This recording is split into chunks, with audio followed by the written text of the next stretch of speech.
At our last session, we were reviewing the challenges associated with email, social media, mobile devices, and cloud environments.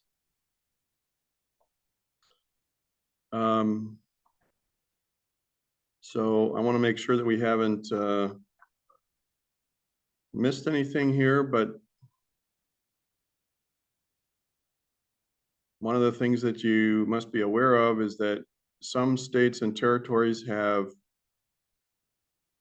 more protective measures in place when it comes to privacy. And it's not the states that you would think. The more progressive liberal states are not always the ones that protect user privacy or private citizen rights, that kind of thing as well. Sometimes it's the more rural and more remote states that do a better job of this. And it's good to know what the limitations are. Bless you.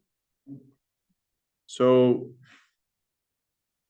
on the heels of your forensic analysis, we sent something your way this morning. Can I stop sharing? And would someone, bless you, would someone be willing to share their university outlook to review your recent messages? Is anybody willing to pull up a screen for Office 365, or if you have Outlook, if you have the Outlook client?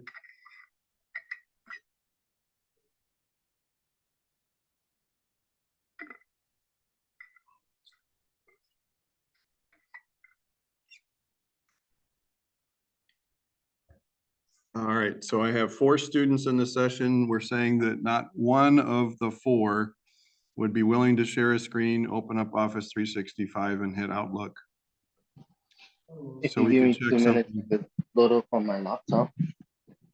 Yeah, Yeah, we want to do just that give me from the laptop. If you've joined with your smartphone, it might be a good idea for the remainder of the sessions to join with your laptop, because there's just a limit to what you can do with portable devices.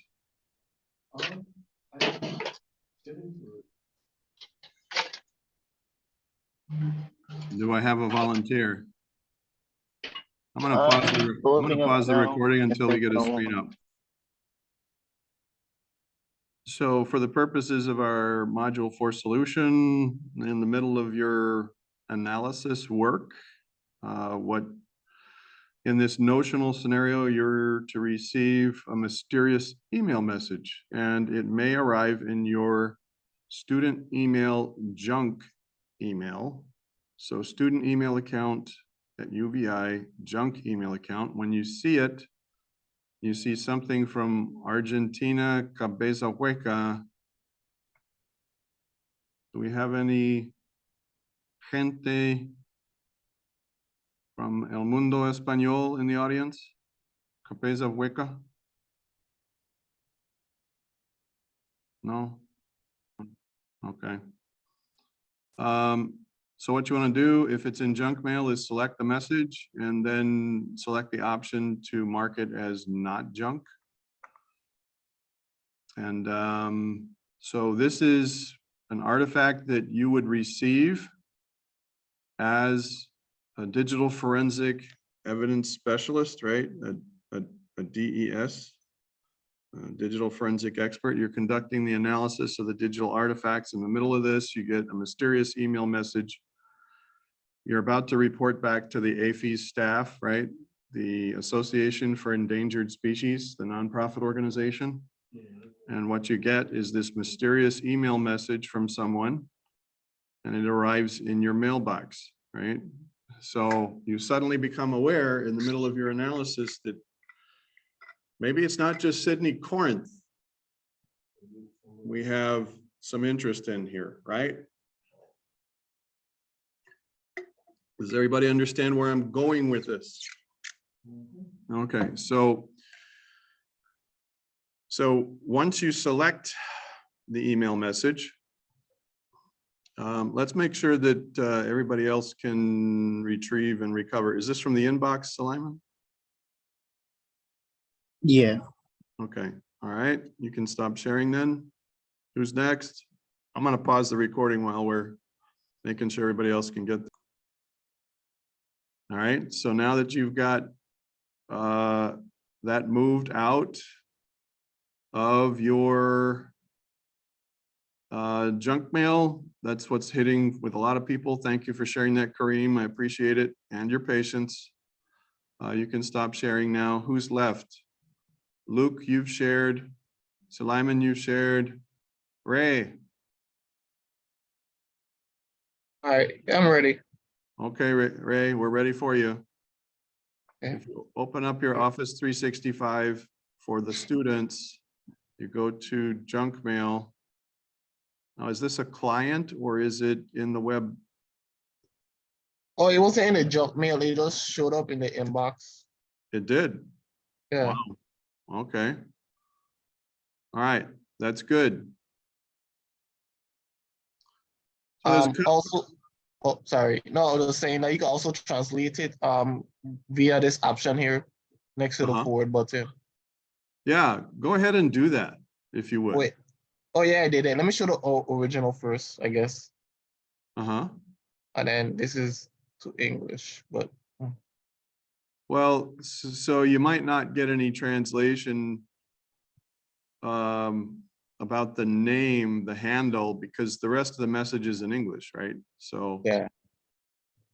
So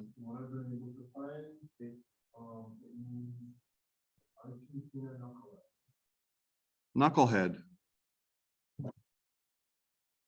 So That's it. Argentinian knucklehead is what we're talking about. Okay, cabeza hueca, like knucklehead, chucklehead, something like that. It's an interesting handle. Okay. Well, so those are the kinds of things that you do in the forensic scenario when you're analyzing data. You take the time to investigate and research further. That is why in a forensic laboratory, you have an air-gapped machine with which you conduct the analysis. So it's untainted, but you also have a connected workstation on the internet so that you can research things like, I wonder what cabeza hueca means. In Espanol, cabeza means head, and then hueca is a separate word, the fact that they're together, you know. Now, I don't know if knucklehead is actually an insult like it is in English, like the Three Stooges. Ah, you knucklehead, right? That kind of thing. I'm not sure if it is or if it isn't. We could ask people from El Mundo Español, right? We could do that. But the point is that there's meaning in a lot of different things online, right? Now, I'm going to ask Ray, could you double click on the message to open it up full screen? Okay. So in the left, in the middle column, yeah, double click on it so it opens up in a full window. In the left, in the column on the left, right there. Yeah, double click on it. It should open up full screen. Does it open a window? Yeah. It does. Okay, but you're not sharing. You're only sharing the app, so we're only seeing the. Let's see. Give me a second. Can you stop? Okay, there we go. So let's talk about the header. And Ray, stop sharing for just a second, okay? Okay.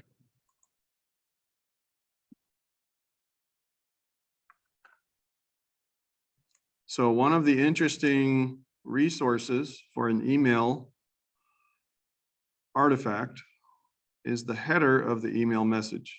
It can be a gold mine, okay? Now, when I say the header of the message, hold on a sec. So when we talk about email, it's the header, right? The header of the email message can be a gold mine of information. And what I'd like you to do, Ray, is share your screen again. Okay, let's see here.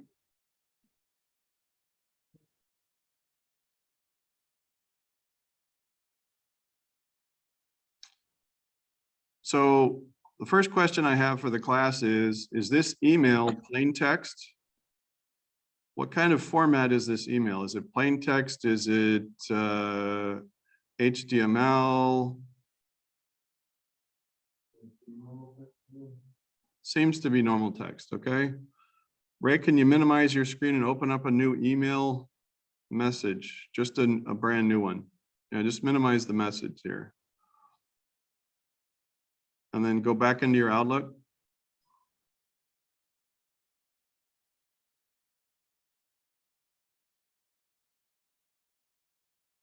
Okay. And so is this the client or is this in the web browser, Ray?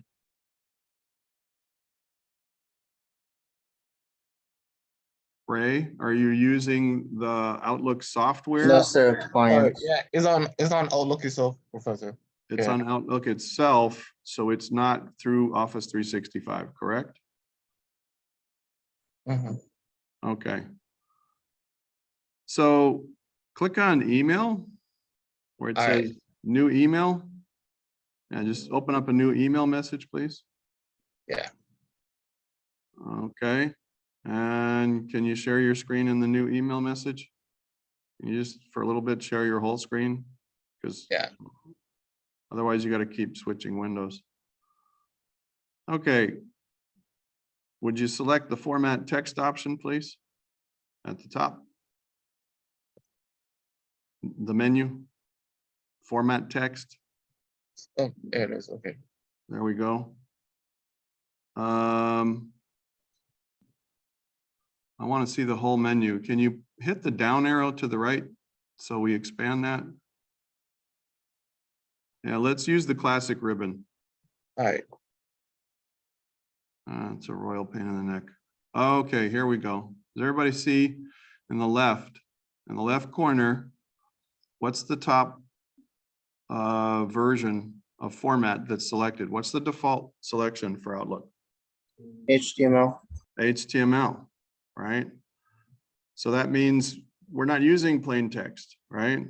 Now, some government agencies or some mobile clients use nothing but plain text, right? So, and then what's rich text? And does anybody know? Yeah, no idea. Okay, so back in the day when Microsoft Word was a rising star, the reigning champ was called WordPerfect. Okay, and a company named Corel bought WordPerfect. So WordPerfect was one of the baddest word processors around. To make a long story short, Microsoft was losing a lot of revenue to WordPerfect in the Office software arena. So they devised a new processor application called Word. And to make a long story short, you had Macs with a different word processor, you had other Office machines running WordPerfect, and you had Word. A universal format, a universal document format that was devised is called rich text format. It's like a watered down version of a Word doc or a WordPerfect doc or a Pages doc if you're using Apple, applications. And that's an oversimplification, but consider rich text format to be like a common denominator. If you want to share a basic formatted document with another person who uses a different kind of word processor document, then you can basically convert it, save it as rich text, and then send it rich text. Now, why am I telling you this? You can basically work with an email format in that common document format. So that's kind of a seldom used feature, but you need to understand what it is and why it's there. Of course, HTML is all web, and then plain text is plain text. But the significant the significance of this criteria here is that the amount of information embedded in your email message will vary significantly based on the email format that's used. Plain text meaning the most simple, okay? Ray, thank you for that. Can you close this window then? You'll see the default is HTML, right? So the default is, yeah, just say no. And then can you go back to the email message that's been opened, the separate window? So when we say the header of the message, the question I have for you this morning is, are you seeing the header of the message?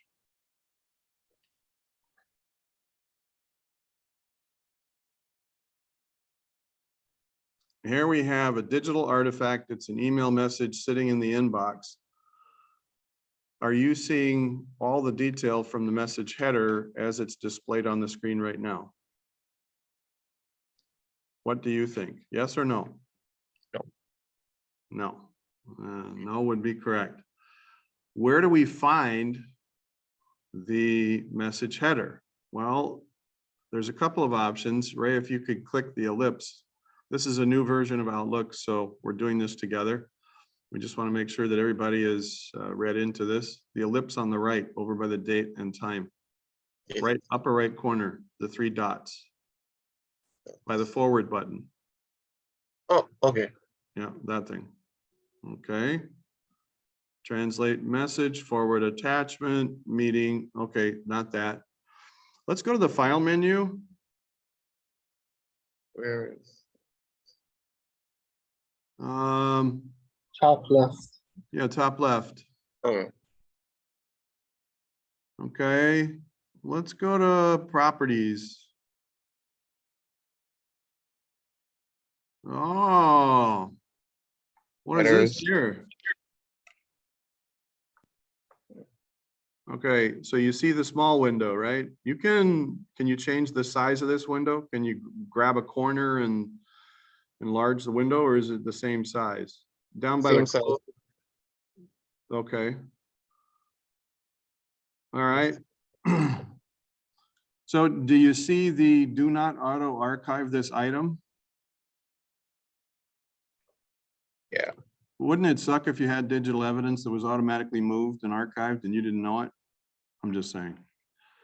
Right now, that's just digital artifacts that you would encounter in your own inbox. But I just want you to understand that email systems do have a records retention archiving feature and functionality, and sometimes things can be deleted, right? Now, Ray, you have, this is, I'm going to ask you to do something in a minute, and it's going to be a little insane, but so this is the application software on your system, correct? Yeah. Oh, well. Mhm. Yeah, okay, it's not the Office 365. Would you do me a favor and scroll to the top of that Internet headers window and then insert your mouse in the very beginning? Just click into that and then use Control Home and then drag your mouse all the way down to the bottom so that all of it's highlighted, and then Control C, open up Notepad and paste it. Okay? So that's Yeah, I want you to so grab all the all of- contents. okay. Yeah. Let me see if it allows me to. Okay, yeah, it does. Okay. Yeah, right in front of the word delivered. Yeah. there you Okay. go. All the Here way we go. down. Yeah. Woohoo! Quite a bit of stuff, huh? Yeah. All right, now let's use Control C to copy. All right.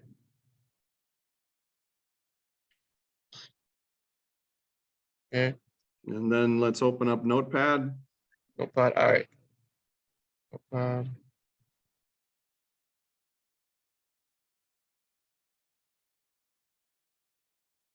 And then let's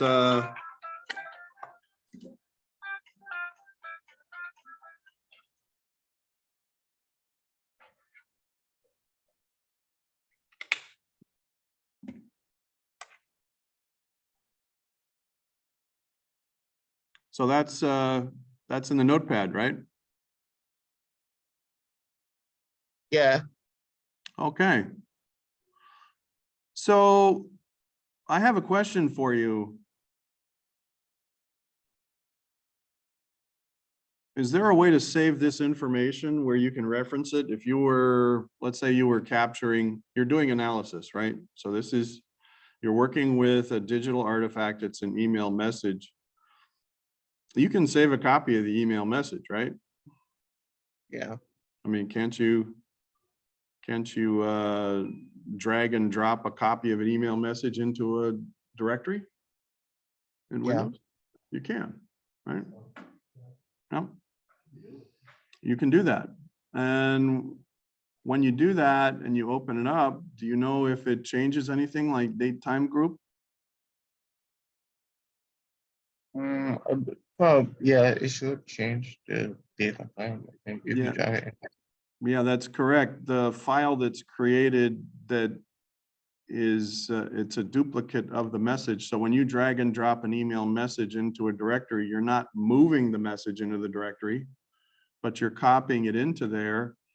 The file that's created, a .msg file, is going to have a different, it's going to have a different, it's going to have some different metadata, right? But what would be interesting to know is whether or not the header of that message remains intact. And why am I walking through this with you? This is part of the process for knowing your equipment and knowing how it works and what it does and being able to prove things. And as you're storing and capturing email messages, you want to understand, if I am extracting an email message, what methods do I use to capture the email message so that the message itself is unmodified, right? You want to make sure that the header is in there. And I want to ask you, is there any information in this header that might be useful when it comes to understanding where this came from?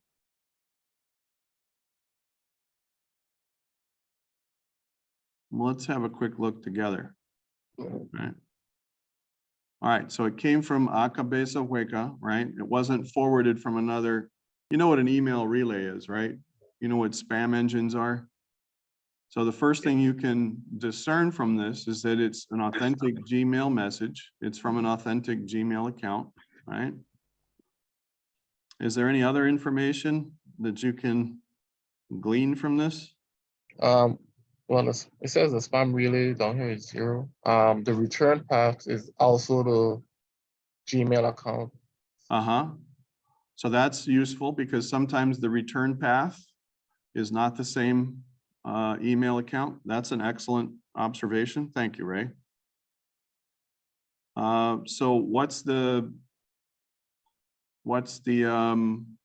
message back end? I mean, what's the, no, let's keep going. It says originator organization. Yeah, let's keep scrolling down. Okay, guy, I didn't realize there was more to this. Oh yeah. Oh yeah. There we go. Quite a bit See, more.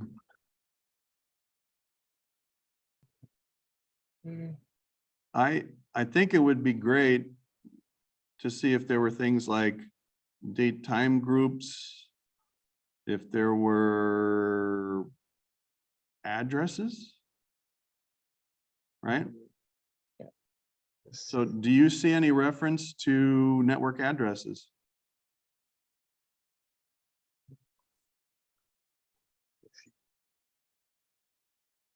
I just see our date and time stamp over here, but let me see. Mhm.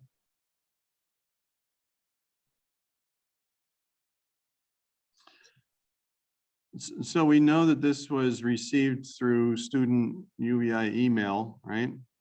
Let's keep scrolling down. Okay.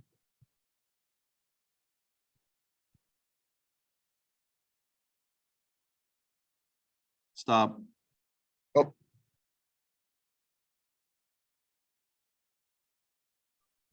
Right in the middle of your screen, it says ARC-authentication results. Can you see that?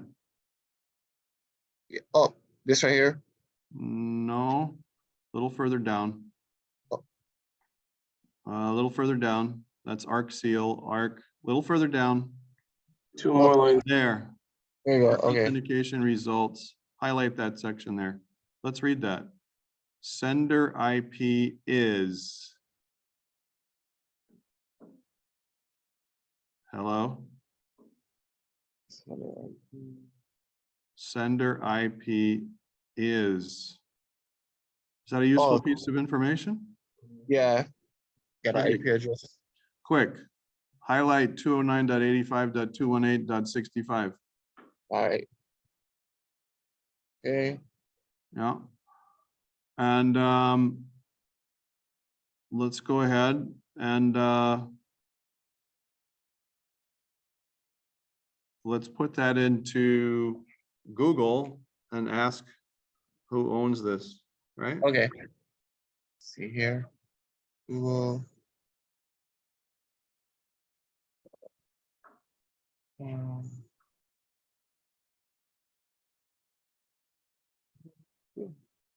Well, that's gonna tell the Oh. browser to try to connect to a web server at that address. So in the Google prompt, you're gonna write who owns or who is, yeah, and then just put who is, all one word.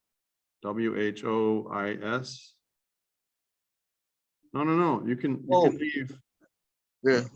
Yeah, you can leave that. All right. So Okay. type in who owns, and then the next word should be WHOIS, who is. That's an app, and then space. And then paste the IP address. You should be able to just paste it. Okay. Yeah, now hit enter. Okay, so it was found. So who owns it? It says. It says Yeah. Google. Google. Yeah. All right, does that track? Does that make sense?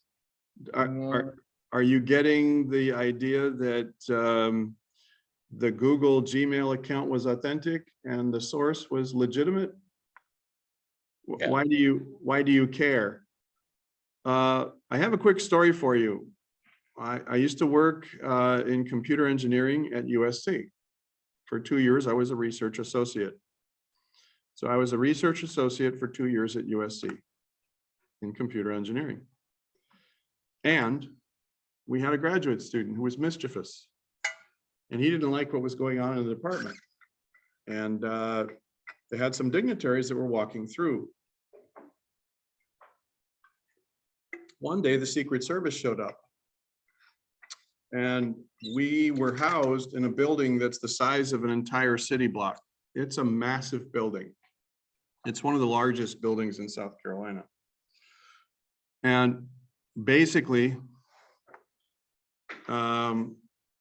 they locked down the building and we had to stay in the building for an entire day. That's because a death threat was emailed to Bill Clinton at the time from someone in our computer science department. And what they had to do was basically sort that out and figure out what was going on. To make a long story very short, because this took all day and we couldn't go anywhere for an entire day. You know, it's a funny thing. People who do serious crap with email, they don't want to get caught. So they have a nasty habit of rerouting and redirecting their email traffic through a variety of mechanisms. So establishing the source of an email and whether or not an account is legitimate is really like the first step in validating whether or not a message is authentic or if it's the product of some mischief or something like that, right? So what you want to understand here is this really an authentic Google email account? And what's the source? The source is Google, so it tracks. There are plenty of cases where that's not the case. True or false, we have Xerox machines at UVI. True or false, the True. Xerox machines can be configured to email scans of documents and PDFs to specific email addresses. True. Yeah, that means that you configure the Xerox machine as an SMTP relay. An SMTP relay is one of the most common sources of hacks where spam mail, malicious mail is delivered, it's relayed, it's redirected through SMTP relays. And what you end up with is a case where people start chasing this down and they're chasing their tail. And it's really important to understand the origins of an email message, and you get that from the header. Okay, now that can be a challenge, but thankfully, if it's Google, Google has an entire security team. They're very serious about cybersecurity, and you can get a limited amount of support direct from Google when it comes to getting assistance to verify some things about messages and such. I want to demonstrate something else. Thank you, Ray. I appreciate your time and your willingness to be a good guinea pig. Do I have another volunteer? I'd like to ask someone else to volunteer another tip or trick with regard to email. Sure. Okay, so Jadel has offered to share his screen. Go ahead, Jadel, share your screen. And this is the Outlook client. We need an Outlook client. Oh, not the browser. No, not the, well, we could try the browser. We could try the browser and see if it works the same way in the browser. Do we have anybody else with an Outlook client? I have a client. You have a client, okay? Then that's Suleiman. So you have a client? Okay. So I want you to do something here, Suleiman. You have 3 deleted items, don't you? Yes. Yeah, I want you to take that one that says Anya Lord Jaris, A-N-Y-H-A. Let's remember how that's spelled, A-N-Y-H-A. And it's about, what's the date time on that? 9:54 And what's today's the- time, And what's the or today's subject? date. What's the subject? Scholarship crush. Scholarship, Prizes and cash shit. prize. Okay, all right. Okay. Oh, and there's a PDF. That's great. That's great. So what I want you to do is delete it. I'll delete this one. Oh, you'll delete that one. Okay. Yeah. Yeah, that's fine. So you're going to delete that. Now it's in the deleted items, right? Okay. Mhm. Yeah. Now I want you to empty your deleted items.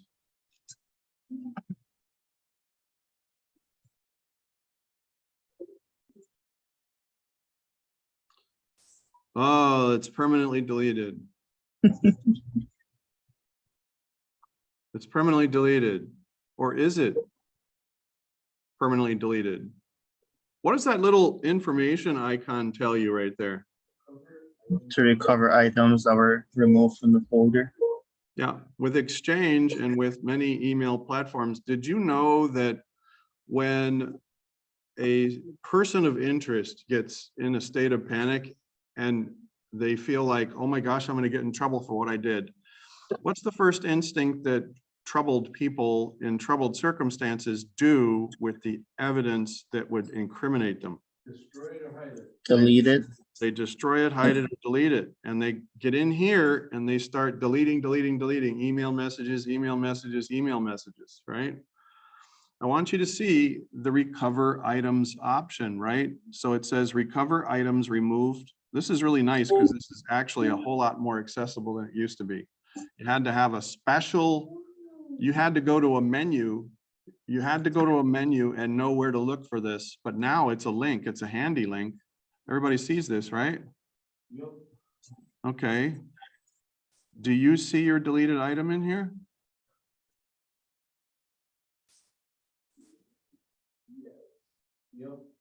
I don't think so. Below Naisha sent the message. The second one. Oh, yeah, right there, right in the middle.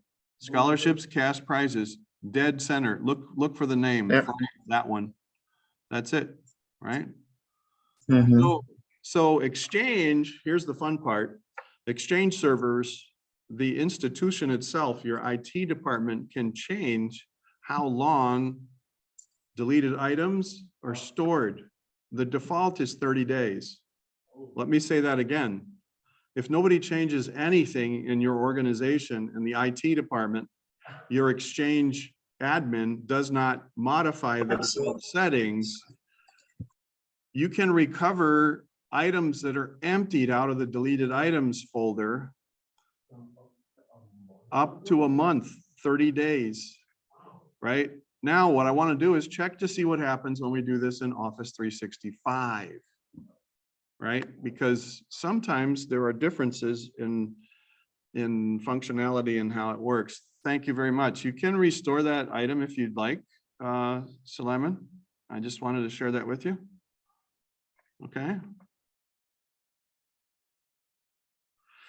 So yeah, you can pull it right back in, and then you can go ahead and, so in case, I mean, it helps to know the features, right? And what happens if you've recovered items that were deleted? Is it, here's a loaded question. Let's say that you're performing an analysis, you go back to a person's inbox, you find out based on your analysis, you find out, okay? So let's say that we find out from Campesa Hueca that we need to have a look at some things that are going on in Sydney Corinth's email. And we go in there and we don't see anything in Sydney Corinth's email. And let's say that Sydney Corinth is suspicious at this point at best. What's a reasonable assumption about what Sydney did to hide the tracks? Delete the email, right? Yeah. Now, here's a silly question. If I use the email system and the Exchange feature to recover deleted items, and I find that the subject of interest has a lot of stuff in those deleted items you just saw, as in, yeah, I put them in the deleted items and then I emptied deleted items. I wanted them gone, right? When you see them in that screen, listed in that screen, the fact that the user made a deliberate attempt to first delete and then empty the deleted items folder, is that a relevant matter of technological interest that should be preserved as an artifact in the case related to what? Motive, means, opportunity, right? Situational awareness. Do you understand what I'm saying here? If it wasn't that important, Yeah. they wouldn't have tried that hard to get rid of it. If I see this happens to me all the time. I have people who say, I never got your email. And I'm like, oh, really? Why don't you share a screen with me? Let's go in your deleted items. Oh, there it is. Oh, that's awkward. How did that happen? How did all your emails get deleted? I don't know. Well, they get smart, don't they? So what happens next month? Oh, no, still didn't get your email messages. Yeah? Well, share your screen. Share your screen. No, look, they're not in the deleted. Let's go in the deleted items. Oh, there's nothing in the deleted items. That's odd. What are you, like, emptying the deleted items now every day? Here, let's click this other feature. Oh, look, there they are again. You know, we really need to have a talk about this. The simple fact is that progressive stages of message deletion are artifacts in their own right. That quality, that just doesn't happen, okay? unless you have like somebody who's commandeered an email account and they're doing things in someone's email account and they don't know about it, and that's rare. But it's more likely that the user themselves are doing things, right? So when I talk about how there are special challenges with social media, did you know that there are retention policies for data that's deleted in some social media networks? Same kind of thing. Did you know? No. Yep. People can delete stuff, but depending on the environment, depending on the social media, depending on what it is and how much it is, there are backups that, you know, I mean, think about it. Law enforcement can present a warrant, right? A subpoena, and they need to investigate things. There are special challenges, but it's really helpful for you to be read in to the common tools and the limits of those common tools. What happens when you delete things in Google Mail?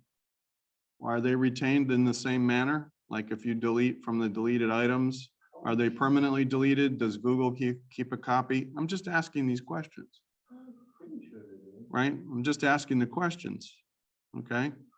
Now, we talked about the clandestine use of virtual machines. And what you'll find is that if you take some quality time to investigate the header of the email message you just received, you might have cause to do some quick network forensics in the immediate environment for this solution. And I think that might even be additional credit. I don't know. It's been a bit since I had that in front of me.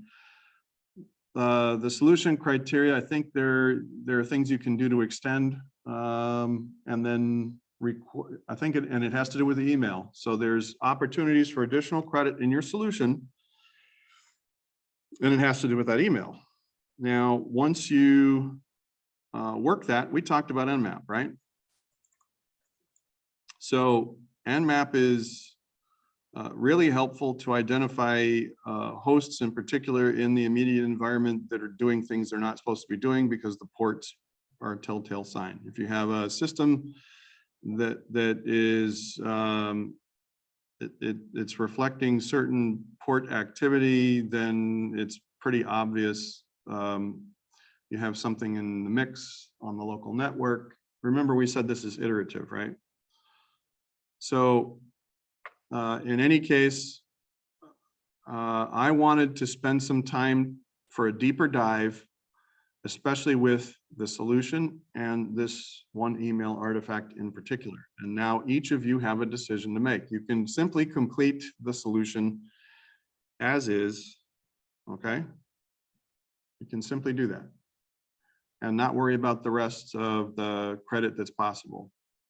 But you do have an opportunity to take it a step further, and I would encourage you to do that just because it's interesting and it doesn't take much time. And if you check it out and you log more credit, it's supposed to be a win-win. That's how we're trying to frame this, okay?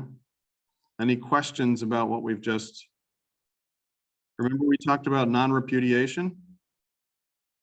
From the header of the email message, do we know that it came from an authentic Gmail account and from Google Mail? Yep. Yeah, that's there's some validation there, right? Mhm. And now, do we know who the person actually is?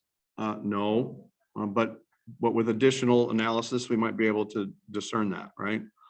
Okay, so when you're working with digital tools, one of the things that you want to be mindful of is the format that the data is, the digital evidence is preserved in. And there are reports that are automatically generated. EnCase will take the analysis results and generate a formatted report automatically with that information. The problem is that these are proprietary formats, and unless you help interpret what those report outcomes actually mean for the layman, that's relevant. So reporting formats can be convenient and quick and easy, but don't be deceived that you can simply click a button, print and go and hand it over to the people you're serving, and they would absolutely know, okay, so what does this mean and what are the next steps? This is where your expertise as a forensic, evidence specialist, right, really comes into play. It's important to have what we call an executive summary. So if it isn't in the addendum yet, I'm probably going to have another bullet that I add to the addendum for this study guide. Proprietary formats for reporting are great. The problem is that when you generate those reports, they tend to be very long, very detailed, and most people don't even have the time to sift through all that. What you can do in your work is to, let's see, what's the header here?